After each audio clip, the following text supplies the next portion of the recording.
Hi friends, welcome back to our cooking channel. இன்னைக்கு noodles செய்ய போறோங்க. இன்னைக்கு எங்க வீட்டில் உள்ள குட்டி பாப்பாக்கு நூடுல்ஸ் வேணுமா, அதனால இன்னைக்கு ஒரு சூப்பரான வீட்டில் வச்சே ஹோம் மேடா ஹெல்த்தியான ஒரு கோதுமையை வச்சு ஒரு நூடுல்ஸ் செய்ய போறோம். வாங்க எப்படி செய்யறதுன்னு பார்ப்போம். இப்போ ஒரு கப் கோதுமை இதை உள்ள தட்டி நல்லா மாவு பசைகிற மாதிரி நல்லா பசஞ்சு இருக்கு. இப்போ மாவுக்கு தேவையான அளவு உப்பு சேர்த்துக்கலாம்.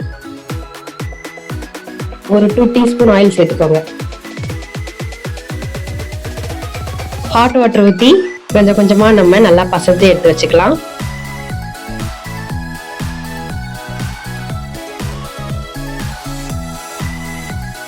மாவு பசஞ்சு எல்லாம் ரெடி ஆகிடுச்சு. லைட்டாக அமைச்சு பார்த்தா சாஃப்டாக இருக்கும். அவ்வளோதான். இப்போ நூடுல்ஸ் புளியறதுல உள்ளே போட்டு மாவு நல்லா உள்ளே அமைக்கி இப்போ நல்லா டைட் பண்ணி எடுத்து வச்சுக்கலாம்.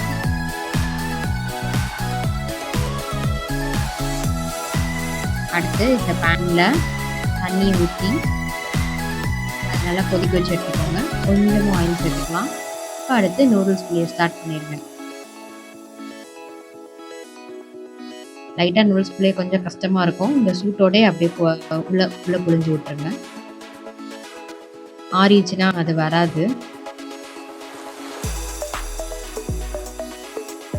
நூடுல்ஸ்க்கு தேவையான அளவு உப்பு சேர்த்துக்கோங்க. அவ்வளோதாங்க, நூடுல்ஸ் வந்துச்சு பாருங்க. லைட்டாக அமைக்கி பார்த்தா லைட்டாக நசுங்கிடும். இப்போ இந்த சைடில் ஆஃப் பண்ணிடலாம். அடுத்து இதே பேனில் 1 டீஸ்பூன் ஆயில் ஊற்றிக்கலாம். வெங்காயம் சேர்த்துக்கலாம்.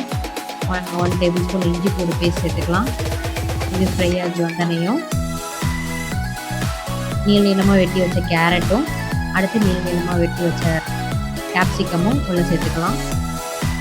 இப்போ இது லைட்டாக ஃப்ரை ஆகட்டும். 2 tablespoon chilli powder add பண்ணிக்கோங்க. 1 டீஸ்பூன் பெப்பர் பவுடர் ஆட் பண்ணிக்கோங்க. தேவையான அளவு உப்பு சேர்த்துக்கலாம். 1 பிஞ்ச் கரம் மசாலா ஆட் பண்ணிக்கலாம். அவ்வளோதான், எல்லாத்தையும் சேர்த்து நல்லா மிக்ஸ் பண்ணி விட்டுக்கோங்க. எல்லாம் ஃப்ரை ஆகி வரட்டும். எல்லாமே ஃப்ரை ஆகி வந்தனையும் நம்ம நூடுல்ஸாக உள்ளே சேர்த்துக்கலாம். இவ்வளோதாங்க, நல்லா டேஸ்டியான ஹெல்த்தியான கோதுமை நூடுல்ஸ் ரெடி ஆயிடுச்சு. இதை வீட்டில் இருக்க நம்ம குட்டி பாப்பா கொண்டு போய் கொடுப்போம். பாருங்கள், குட்டி பாப்பா எவ்வளோ அழகாக சாப்பிட்றாங்க.